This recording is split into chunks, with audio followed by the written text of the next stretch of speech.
Treichville, 28 décembre 2017, le Palais de la Culture est en ébullition. Nous sommes à la cérémonie de remise officielle de matériel de salubrité à 58 communes dans le cadre du programme spécial d'appui aux collectivités initié par le président de la République, son Excellence M. Alassane Ouattara. Ces matériels viennent renforcer les capacités techniques en matière de gestion des déchets solides de ces collectivités, ce qui exprime clairement l'intérêt du gouvernement pour la problématique de la lutte contre l'insalubrité et l'amélioration du cadre de vie des Ivoiriens. C'est un sentiment de joie qui nous a accompagnés en venant ici, parce qu'en cette fin d'année, nous avons trouvé qu'il n'y a pas meilleure façon de faire des cadeaux aux populations à travers les maires que de leur donner du matériel de salubrité pour garantir davantage leur santé. Je suis heureux de savoir qu'en Côte d'Ivoire, le pouvoir pense aux populations. Et nous promettons vraiment utiliser tous ces matériels à bon escient. Ce cadeau, c'est une bouffée d'oxygène que Odiéné reçoit. Et Odiéné est connue comme une ville très coquette, très propre. Et nous allons faire bon usage de ce matériel-là pour pouvoir la rendre plus propre. 10 mois plus tôt, en ce même lieu, c'était la cérémonie officielle d'engagement national du grand ménage pour que l'ensemble du corps social s'engage à participer aux activités communautaires par le respect de bonnes pratiques. D'éco-gestes dans le cadre de la sensibilisation et de l'éducation au changement de comportement. Un concept initié par Anne-Désirée Oloto, ministre de la Salubrité, de l'Environnement et du Développement durable, qui, à travers cette approche participative et inclusive, rappelle à tous notre responsabilité collective pour un pays propre.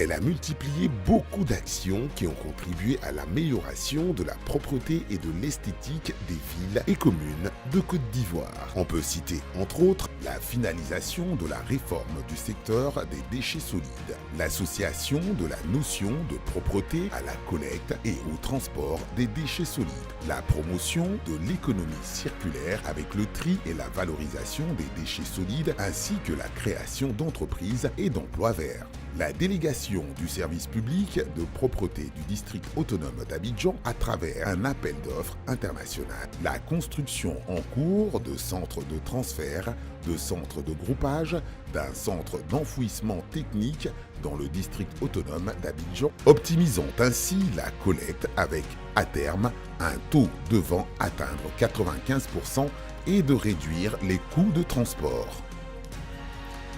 La fermeture et réhabilitation de la décharge non contrôlée d'Akwedo qui constitue un puits de gaz à effet de serre. La dissolution-fusion du Fonds de financement des programmes de salubrité urbaine et de l'Agence nationale de la salubrité urbaine au profit de l'ANAGED, structure unique. Le ministère, pour l'année 2018, s'est engagé à la création de la police de l'environnement afin de renforcer les actions de contrôle et de répression sur le terrain. Depuis janvier 2017, les thématiques de l'environnement et du développement durable ont été rattachées à celles de la salubrité. Les ambitions de la Côte d'Ivoire, qui se veut un pays exemplaire et d'excellence en matière de développement durable, alliant la vision d'émergence économique avec la mise en œuvre de sa stratégie bas carbone déclinée par le président de la République, son Excellence M. Alassane Ouattara, lors de la signature de l'accord de Paris au siège de l'ONU à New York le 22 avril 2016. Cette ambition se traduit à travers la mission assignée au ministère de la Salubrité, de l'Environnement et du Développement durable, à savoir mettre en œuvre et suivre la politique nationale de lutte contre l'insalubrité, garantir la protection de l'environnement sans compromettre la capacité des générations futures à répondre à leurs besoins de développement. L'année 2017 a été marquée par la participation de la Côte d'Ivoire à la COP23 à Bonn, en Allemagne, d'où elle est revenue avec de nombreux acquis. notamment la signature de plusieurs conventions et accords de partenariat. L'obtention de l'organisation d'un forum international sur la finance climatique à Abidjan. Outre ces acquis, on peut également noter le projet en cours de réouverture de l'embouchure de la Komwe qui s'inscrit dans le projet intégré d'aménagement de la baie de Cocody. L'amélioration de la qualité en eau de la lagune ébriée d'Abidjan. La mise en œuvre de la stratégie nationale de gestion des risques catastrophes pour la résilience des populations et de l'environnement. La mise en place de la stratégie nationale de développement bas carbone, l'élaboration de textes d'application de la nouvelle loi relative à l'aménagement, la protection et la gestion intégrée du littoral ivoirien.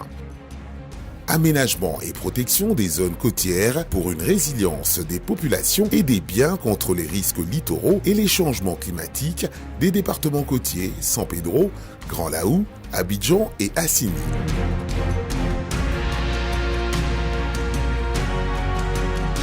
L'un des pans importants de la mission du ministère de la Salubrité, de l'Environnement et du Développement durable est la préservation à travers l'Office ivoirien des parcs et réserves, OIPR, d'une riche biodiversité nationale contenue dans nos parcs nationaux et réserves naturelles.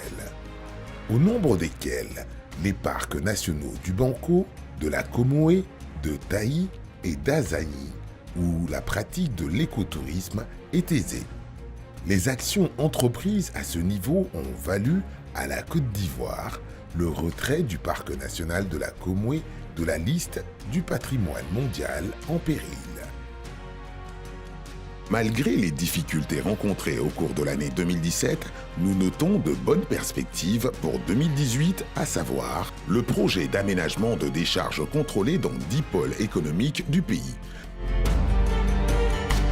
Achever l'évaluation de la qualité des eaux de la nappe phréatique d'Abidjan dans le cadre du projet de dépollution complémentaire des sites de déversement des déchets toxiques de Probokoala dans le district d'Abidjan.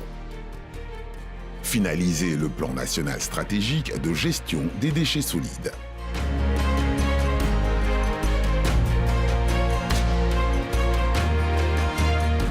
La Côte d'Ivoire est résolument engagée dans la voie du développement dont l'un des piliers reste aujourd'hui la maîtrise de la gestion des déchets solides, comme on a pu le constater avec le visage reluisant que présentait notre capitale économique, débarrassée des immondices et du désordre ambiant qui prévalait après l'opération spéciale Grand Ménage, UA-UE conférence des chefs d'État et des gouvernements de l'Union africaine et de l'Union européenne. Le gouvernement a fait sa part, nous sommes très heureux. J'invite ma population de Tanda à embrasser cet élan-là pour que 2018 soit une année où nous vivons dans un environnement sain, dans un environnement agréable. Nous allons en tout cas à notre niveau faire notre part. Nous lançons un appel à toute la population de Roi-Gaillot parce qu'il s'agit de matériel, de kits qui vont nous aider à traiter la question de la salubrité. Après tout le reste, il faut un engagement des populations à comprendre que la salubrité, c'est d'abord le matériel, mais c'est aussi la sensibilisation, l'engagement personnel à avoir un environnement propre. Il appartient à tous les citoyens, chacun à son niveau, sur toute l'étendue du territoire national, de s'engager car l'atteinte de l'émergence à l'horizon 2020 ne peut se faire sans un pays propre et un environnement sain. Le ministère de la Salubrité, de l'Environnement et du Développement durable mesure l'ampleur de la tâche à accomplir et la détermination avec laquelle nous devons tout mettre en œuvre pour atteindre nos objectifs de propreté et d'assainissement de nos villes. C'est à ce prix que nos efforts et actions communes auront une portée positive et un impact visible sur la qualité du cadre de vie. Le ministère de la Salubrité, de l'Environnement et du Développement durable, avec à sa tête Madame la ministre Anne-Désirée Ouloto, est à pied d'œuvre pour contribuer à l'amélioration du cadre de vie, du confort et du bien-être, avec la pleine participation des populations.